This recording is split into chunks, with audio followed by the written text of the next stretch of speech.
నమస్కారం గురువుగారు. శుభోదయం అమ్మా. నా పేరు శ్రీవల్లి. నా వయసు 34 సంవత్సరాలు. నేను ఒంగోలు నుంచి మాట్లాడుతున్నాను. నాకు ఒంగోలు ఎల్2 శ్రీలక్ష్మి గారు నాకిది చెప్పారు ఈ ప్రోగ్రామ్ గురించి. యాక్చువల్‌గా నేను లాస్ట్ మంత్ హెల్త్ ప్రాబ్లమ్‌తో బాగా సఫర్ అయ్యాను. చాలా బ్లడ్ ఇన్ఫెక్షన్ అయింది. ఆహ్, ల జలుబు, దగ్గు బాగా ఎక్కువగా ఉండి నిమ్లైజేషన్ అయింది. బ్లడ్‌లో ఇన్ఫెక్షన్ గూడా బాగా పెరిగింది నాకు. నేను చేయగలనా లేదా దాదాపు యాంటీబయాటిక్స్, నిమ్లైజేరు అలా నేను చాలా సఫర్ అయ్యాను లాస్ట్ మంత్ అంతా. నేను శ్రీలక్ష్మి అక్కని చూసాను తర్వాత. "ఏందక్కా ఇంత చేంజొచ్చింది?" ఏంటంటే తను నాకు ఈ ప్రోగ్రామ్ గురించి చెప్పారు. నేను చెయ్యగలనా? లేనా? అనుకుంటూనే నేను స్టార్ట్ చేశాను. నాకు ప్రీ హెచ్‌సీఎల్1లోని నాకు బాగా చాలా బావుందనిపించింది. అలానే నేను ఫోర్త్ జాయిన్ అయ్యాను. జాయిన్ అయిన తర్వాత 2 డేసు లిక్విడ్ మీదున్నాను. బావుంది అయినా. ఆ టైంలోనే నేను మా బాబుని హాస్పిటల్‌కి తీసుకెళ్లాల్సొచ్చింది. అయినా సరే నేను హ్యాండిల్ చేయగలిగానంటే నాకే తెలియలేదు. అప్పటిదాకా హై పవర్ యాంటీబయాటిక్స్ వాడాను. నిమ్లైజర్ పెట్టించుకున్నాను. 1 వీక్ దాకా పెట్టించుకున్నాను నిమ్లైజరు. అలాంటిది నాకు ఏంటి చేంజ్ అనేది 2 డేస్‌లో ఎలా స్టిల్ నేను జాయిన్ అయ్యేటప్పటికి కూడా ఆ టాబ్లెట్స్ ఇంకా కోర్స్ ఉండింది. బట్ ఆ 2 డేసు నేను కొంచెం వాడాను కానీ నాకు అవసరం లేదనిపించింది. కానీ కోర్స్ కదా అని చెప్పి వాడాను. కానీ అవసరం లేకుండానే తర్వాత ఆపేసేసాను ఆ 2 డేస్ వాడి. ఎందుకంటే నాకర్థమవుతుంది. వద్దు ఈ టాబ్లెట్ వద్దు. ఎందుకంటే అది వేయాల్సిన అవసరం లేదు. బ్రీత్ బావుంది. ఆ! బ్రీత్ బావుండింది. అవసరం లేదు. హ్యాండిల్ చేయొచ్చు అని చెప్పేసి నేను టాబ్లెట్స్ ఆపేసాను. నాకు థైరాయిడ్ గూడా ఉండింది. కాకపోతే 50 పవర్ వాడతాను నేనది. వీక్లీ ట్వైస్ కొంచెం 75 పవర్ వాడతాను. నేను మిమ్మల్ని కూడా అడిగాను. సార్ నాకు ఇట్లా ఉంది సార్. అంటే వాడొచ్చా అంటే, చూడండమ్మా మీరు కొంచెం పవర్ తగ్గించుకుంటూ వాడండన్నారు. అలానే నేను సాటర్‌డే వచ్చింది. తర్వాత 2 డేస్ అయిన తర్వాత 1 వీక్ అప్పుడు నాకొక సాటర్‌డే వచ్చింది. నేను అట్లానే వేసుకున్నాను 1 ½ టాబ్లెట్. బట్ మీరు చెప్పింది నేను అంటే నేను మర్చిపోయాను. నేను రెగ్యులర్‌గా వేసుకున్నట్లే వేసుకున్నాను. నాకర్థమైపోయింది. బాడీ షివరింగ్ రావటం. ఎందుకంటే నాకు ఆ పవర్ ఎక్కువైందనేది నాకర్థమైపోయింది. నేను అనవసరంగా వేసుకున్నాను. తర్వాత తగ్గించి వేసుకోవాలి. సార్ చెప్పారు నాకు గురువుగారు చెప్పారు. కానీ నేను మర్చిపోయి వేసుకున్నాను అని నాకు ఆ తర్వాత బుధవారం కూడా అలానే వేసుకోవాలి. నేను వేసుకోలేదు. అప్పటినుంచి స్టిల్ ఇప్పటి వరకు నేను డైలీ 1 టాబ్లెట్ వేసుకుంటున్నాక షివరింగ్ లేదు. ఏం లేదు. చాలా బావుండింది. ప్లస్ బ్రీతింగ్ లెవెల్ చాలా పెరిగింది. ఫస్ట్ నేను స్టార్ట్ చేసినప్పుడు స్టెబిలిటీగా ఇలా కూర్చోలేను. అలాంటిది ఈ ఇప్పుడు నేను ఇలానే కూర్చొని పూజ చేసుకునేటప్పుడైనా, అది ఏదైనా గాని నేను ఇలా కూర్చొని చక్కగా చేయగలుగుతున్నాను. అదొకటి. నాకొచ్చేసి ఏ నిర్ణయం డెసిషన్ తీసుకునే విషయంలో తర్జన భర్జన అనేది కొంచెం ఎక్కువగా ఉంటది. తీసుకునే విషయంలో. ఆ విషయంలో నాకు అసలు మీరు మాత్రం పాదాభివందనాలు గురువుగారు మీకు మాత్రం.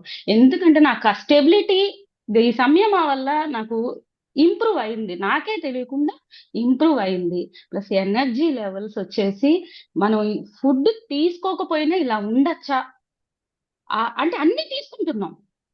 ఏమి ఇక్కడ మిస్ చేసింది లేదు. జొన్న జావ తీసుకుంటున్నాం. అన్నీ తీసుకుంటున్నాం. మీరు రైస్ కూడా జావలాగా తాగమన్నారు తీసుకుంటున్నాం. కానీ ఇలా ఇంత ఎనర్జిటిక్‌గా ఉండగలమా? అనేది నాకసలు అది చాలా మిరాకిల్ గురువుగారు. అసలు చాలా అంటే చాలా. నేను చాలా సార్లు చెప్పాను మీతో. మళ్ళీ ఇప్పుడు గూడా నేను చెప్తున్నాను. అసలు మనం ఫంక్షన్‌కి వెళ్ళినా కూడా అలా తినాలి అనే ఫీలింగ్ లేదు. ఇంట్లో బాబుకి ఏదైనా చేస్తున్నా కానీ, పిండి వంటలు చేస్తున్నా అనిపించట్లేదు. ఏం లేదు. ఈ 24 డేస్ ఎంత ఎనర్జిటిక్‌గా ఉన్నామా అనేది మామూలు విషయం కాదు. చాలా ఎనర్జిటిక్‌గా ఉన్నాము. అన్ని పనులు చక్కగా చేసుకుంటున్నాం.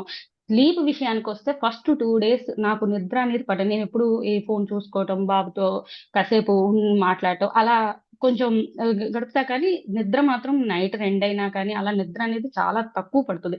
లాస్ట్ మంతు నేను చెక్ చేపించుకుందాము 30+ వచ్చింది గదా! అని హాస్పిటల్‌కి గూడా వెళ్ళాను. అక్కడికెళ్తే సైట్ ఏం లేదు కానీ స్ట్రెస్ ఎక్కువైంది. కొంచెం స్లీపు బెటర్ దాన్ చేసుకోండని చెప్పారు. డ్రాప్స్ కూడా ఇచ్చారు. స్టిల్ నేను ఇది స్టార్ట్ చేశాక మరి ఆ నిద్ర ఎలా వస్తుందో చక్కగా ఆ డ్రాప్స్ అయితే 1 మంత్ తీసిన తర్వాత వాడకూడదని పడేసేసాను సార్. అంతే ఒకే ఒక్క రోజు వేసుకున్నాను. నేనైతే వేసుకోలేదు. చక్కగా నిద్రపోతున్నాను. ఫస్ట్ 2 డేస్ మాత్రం మంచిగా నిద్రపోయాను. తర్వాత అంటే మార్నింగ్ గూడా నిద్రపోయాను. ఇప్పుడు ఎంత వరకు నిద్ర ఇప్పుడు 4 అయింది మార్నింగ్ లేవాలి. బిఫోరే నేను అలారం పెట్టుకునే టైంకి బిఫోరే లేస్తున్నాను, ఎనర్జెటిక్ గా పని చేసుకుంటున్నాను, పూజ చేసుకుంటున్నాను, హ్యాపీగా నా రొటీన్ లైఫ్ అంతా హ్యాపీగా ఉండింది. స్ట్రగుల్ అయితే లేదు. ఎనర్జీ లెవెల్ సూపర్, నిద్ర క్వాలిటీ సూపర్ గా ఉండింది. ఇది మాత్రం బాగా ఇంప్రూవ్ అయింది. అదొకటి. ఇంకోటి స్పిరిచువల్ గా అయితే అసలు నేను లాస్ట్ ఇయర్ నాకు మేము 15 ఇయర్స్ నుంచి నాకు కార్తీక పౌర్ణమి అంటేనే చాలా ఇష్టం. మాసంలో కార్తీక మాసం చాలా ఇష్టం. అలాంటిది కార్తీక పౌర్ణమి అంటే చాలా చాలా ఇష్టం నాకు. అలాంటిది లాస్ట్ ఇయర్ మా ఫ్యామిలీ అంతా నేను ఒక్కదాన్నే ఉంటాను ఎప్పుడు ఉపవాసం. లాస్ట్ ఇయర్ మా బాబు మా హస్బెండ్ కూడా ఉంటా అన్నారు. సరే అని చెప్పి అనుకున్నాము, ఉండగలుగుతాంలే ఉంటారులే అనుకున్నా, కానీ ఎప్పుడో తినని ఫ్రూట్స్ అన్ని తిన్నాను. అయినా నీరసం నీరసం నీరసం. ఈవినింగ్ అవుతుందా, ఫుడ్ చేసుకోవాలా, దండం పెట్టుకొని తినేసేద్దామా అనేది. ఇంకా లాస్ట్ 1 అవర్ ఉన్నప్పుడు మేము ఇంకా విరమించారు, ఉండలేకపోయాం, నీరసం ఎక్కువ వచ్చేసింది. ఇంకా లాస్ట్ ఇయర్ అలా జరిగింది. ఈ ఇయర్ 1 వీక్ తర్వాత పౌర్ణమి వచ్చింది. ఇంకా ఉండగలనా లేనా అని అనుకున్నాను, కానీ అసలు అది ఎంత మిరాకిల్ అంటే అంత మిరాకిల్. అసలు చక్కగా మార్నింగ్ 2కే లేచాను, టెంపుల్ కి వెళ్ళాను, ఉపవాసం ఉన్నాను. ఆ అసలు మాకు ఆ టెంపుల్‌లో ఎంత జనం ఉంటారో, అలాంటిది మేము ఒక మూడో నంబర్‌గా ఉండి అభిషేకం చేసి అంటే అక్కడ చేసుకోవచ్చు మేము అభిషేకము మన చేతులతో మనం. ఆ ధ్వజస్తంభం ముందు కూర్చొని దీపాలు వెలిగించుకోవటం, ఆ స్వామి దర్శనం చేసుకోవటం. 15 ఇయర్స్ అవుతుంది మా మ్యారేజ్ అయ్యి. ఇన్ని సంవత్సరాల్లో నేను ఈ సంవత్సరం పౌర్ణమికి పొందిన అనుభూతి, నాకు ఆయన అనుగ్రహం మీ ద్వారా మాకు కలిగిందని నేను మాత్రం మనస్ఫూర్తిగా ఇప్పుడు మీతో మాట్లాడుతున్నా కూడా నాకు ఆ డేని నాకు కళ్ళ ముందు ఉంది. అంత బాగా జరిగింది. ఆ స్టెబిలిటీ, ఆ స్టామినా అనేది మాత్రం ఏమి ఫుడ్ 1 వీక్ నేనేం అంటే నేనేం తీసుకోలేదంటే ఫుడ్ అంతా లిక్విడ్ లోనే ఉన్నాను. సాలిడ్ గా ఏమీ తినలేదు. అలాంటిది లాస్ట్ ఇయర్ అన్ని తిన్నా మనకి స్ట్రెంత్ లేదు. ఈ ఇయర్ ఆ రోజు తినొచ్చన్నా కూడా వాటి మీద వెళ్ళలేదు మనసు. చక్కగా ఇప్పుడు ఒకటి గురువుగారు, మన మనసు అనేది ప్రశాంతంగా ఉందంటే మనం ఇప్పుడు ఉపవాసం అంటే స్వామిని దగ్గరగా ఉండడం ఉపవాసం అంటారు. ఫుడ్ అనేది మనకు మనసంతా ఫుడ్ మీద ఉన్నప్పుడు స్వామి మీద వెళ్ళదు కదా గురువుగారు. అయ్యేపటికల్లా ఇప్పుడు ఎప్పుడు చేసుకోవాలి, ఎప్పుడు తినాలంటే మనం ఇప్పుడు గుడికి వెళ్ళినా కూడా స్వామిని మనం చూడలేము. మన మన మైండ్ అంతా ఒక చోటే ఉంటది. అలాంటిది ఆ క్రేవింగ్ పోయిన తర్వాత ఇంక మనకి ఆయన అనుగ్రహం ఇంక ఆయన్నే కదా చూసేది. అసలు అది మాత్రం చాలా చాలా సంతోషంగా ఉంది. నాకైతే మాత్రం చాలా సంతోషంగా ఉంది. ఆ రోజు జరిగిందైతే. నేనైతే మర్చిపోలేను. లైఫ్‌లో మర్చిపోలేను. ఇంకా వెయిట్ లాస్‌కొచ్చేసి నాకైతే 6 కేజీస్ దాకా తగ్గాను నేను. 90 ఉన్నాను. టుడే మార్నింగ్ అంటే మీరు అన్నారు యాక్చువల్‌గా సమయమా పూర్తి చేసేలోపు లాస్ట్ 2 డేస్‌లో గూడా మనకి చేంజెస్ కనిపిస్తాయన్నారు. నేను మొన్న గూడా చూసుకున్నాను. 85 చూపించింది. నేను 90 కేజీస్ ఉన్నాను స్టార్ట్ చేసేటప్పుడు. 85 చూపించింది. స్టే మొన్న 85 చూసింది. నిన్న పొద్దున, ఈరోజు మార్నింగ్ 84 చూపించింది. Weight loss, inch loss 1 inch దాకా బాగా అయింది. స్కిన్ గ్రో వచ్చేసి నాకు చిన్నవి అంటే ఇంటర్నల్ గా కూడా ప్రాబ్లమ్స్ అంటే ఇవి మచ్చలు అంటారు కదా, అలాంటివి కూడా ఉన్నాయి. అవి కూడా హీలింగ్ వచ్చేసినాయి. స్కిన్ బ్రైట్నెస్ అనేది బాగా ఇంప్రూవ్ అయింది.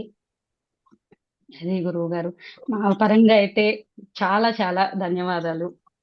మాకు మాత్రం చాలా సంతోషంగా ఉంది. మేము మళ్ళీ లెవెల్ 2 కూడా వెయిట్ చేస్తున్నాము. మీరు ఎప్పుడు స్టార్ట్ చేస్తారా? ఎప్పుడు జాయిన్ అవుదామా అని. బట్ కానీ ఎనర్జీ లెవెల్ మాత్రం సూపర్ అల్టిమేట్ సార్. అదొకటి.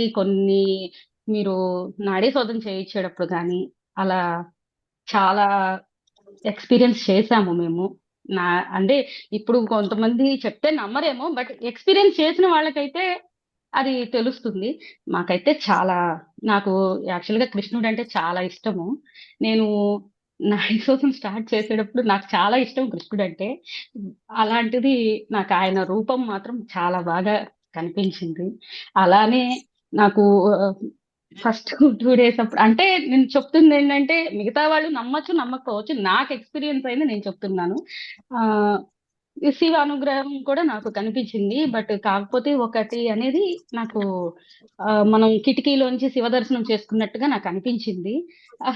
అది ఏ టెంపులు మా హస్బెండ్‌ని అడిగాను. యాక్చువల్‌గా నాకు అంతకుముందు ఒకసారి ఇలానే నిద్దట్లో అలా కొండ మీద ఉన్న శివాలయం కొండ మీద అమ్మవారి గుడి నాకలా దర్శనం వచ్చేది. అది ఎక్కడుందా ఏంటా అని చెప్పి నేను అనుకుంటూ ఉన్నాను. తర్వాత అన్‌ఎక్స్‌పెక్టెడ్‌గా అన్నవరం వెళ్ళినప్పుడు తలంపులమ్మ తల్లి గుడి అని చెప్పారు. అక్కడికెళ్ళిన తర్వాత నాకు ఆ డ్రీమ్ అనేది వెనక్కి ఎళ్ళిపోయింది. ఇంక లేదు నాకు అక్కడికెళ్ళొచ్చిన తర్వాత. బట్ ఇప్పుడు నాకు ఆ 1 వీక్‌లో నాకు అనిపించిందేంటంటే, కిటికీలో నుంచి శివలింగాకారం ఉంది. అక్కడ నందీశ్వరుడు ఉన్నాడు అనేది బాగా 3 డేస్ నాకలా అనిపించింది బాగా. అది నేను అక్కతో షేర్ చేసుకున్నాను యాక్చువల్‌గా. అక్కేమన్నారంటే, "ఒక్కసారైనా నువ్వు వీడియో ఆన్ చెయ్యరా" అని చెప్పేసి అన్నారు మీతో మాట్లాడేటప్పుడు. అంటే మీ అంటే నేను అదే చెప్తున్నాను. నా ఎక్స్‌పీరియన్స్ చెప్తున్నాను. అయితే ఇంక తర్వాత నాకేమీ కనిపించలేదు. అంటే ఒకసారైనా మీకు కనిపించాలి. మీరు ఆయన అనుగ్రహంతో మాకు దర్శనం ఇచ్చారని నేనైతే అనుకుంటున్నాను గురువుగారు. అది ఇంక నాకైతే అక్కతో షేర్ చేసినప్పుడు నాకు అక్క మాట చెప్పారు. నేనింక తర్వాత నాకేమి అలా ఏమీ కనిపించలేదు. నాకు కృష్ణయ్య గాని, నాకు కొన్ని కొన్ని ఎక్స్‌పీరియన్స్ బాగా అయినియి. అదొకటి ఏదైనా నిర్ణయం తీసుకునేప్పుడు మాత్రం స్టెబిలిటీ మనం సరైన వేలో ఇప్పుడు ఒకటి నెగెటివ్ థాట్స్ అనేది పోతది గురువుగారు ఇన్ని సంయమాలో. మెయిన్ నెగెటివ్ థాట్స్ అనేది పోతుంది. పాజిటివ్ ఇప్పుడు మనకేదన్నా ఫ్యామిలీ పరంగా సిట్యుయేషన్, బిజినెస్ పరంగా సిట్యుయేషన్ వచ్చినా హ్యాండిల్ చేయాలి. ఈ సిట్యుయేషన్ వచ్చింది అంటే నెక్స్ట్ దీని నుంచి మనం ఏం నేర్చుకున్నాము? నెక్స్ట్ మనం ఏం చేస్తే ప్రాబ్లమ్ రాదు అనే స్టెబిలిటీ అనేది మాత్రం అల్టిమేట్ సార్ అది మాత్రం. నేను ఫేస్ చేశాను. ప్లస్ మా ఇంట్లో వాళ్ళు గూడా అలానే ఇప్పుడు ఆ నిర్ణయం తీసుకోవాలి. అంటే మా ఫ్యామిలీ పరంగా చెప్తున్నాను. ఈ సమయం ఆ టైంలోనే ఒక సిట్యుయేషన్ జరిగింది మాకు. ఆ టైంలో నేను సమయం అలా ఉండటానో ఏమో మాకు ఆ దైవానుగ్రహం మీ రూపంలో కనిపించడానో ఏమో సరైన టైంలో సరైన నిర్ణయం తీసుకోవడం అనేదైతే జరిగింది. దానివల్ల కొంచెం మేలు పొందాం మేమైతే. హెల్త్ వైస్, స్పిరిచ్యువల్ వైస్ ఆహ్, స్ట్రెంత్ వైస్ మెయిను. మెడిసిను అవసరం లేకుండా, మనకొక్క పైసా ఖర్చవ్వకుండా, చక్కగా మీరు చెప్తున్న విధానం కానీ, అన్నిటి రకాలుగా కానీ, చాలా అల్టిమేట్ సార్. చాలా చాలా థాంక్స్. మేమైతే మాత్రం అస్సలు వదులుకోము సార్ మీ పాదాలు మాత్రం. మాట్లాడే పనే లేదు వదులుకోము. మీరెన్ని లెవెల్స్ ఇప్పటికి మేము ఒక మెట్టు ఎక్కడానికి ప్రయత్నించాము. మమ్మల్ని ఎక్కించారు ఒక మెట్టు. ఇలానే తీసుకెళ్తారు. అన్ని స్టెప్స్ మమ్మల్ని దాటిస్తారనేది మేము కోరుకుంటున్నాము. అది థాంక్ యూ గురువుగారు. Thank you so much. మీరు ఎప్పుడు లెవెల్ 2 చేస్తే స్టార్ట్ చేస్తే మేము జాయిన్ అవ్వడానికి రెడీగా ఉన్నాము. అది గురువుగారు. నమస్కారం గురువుగారు.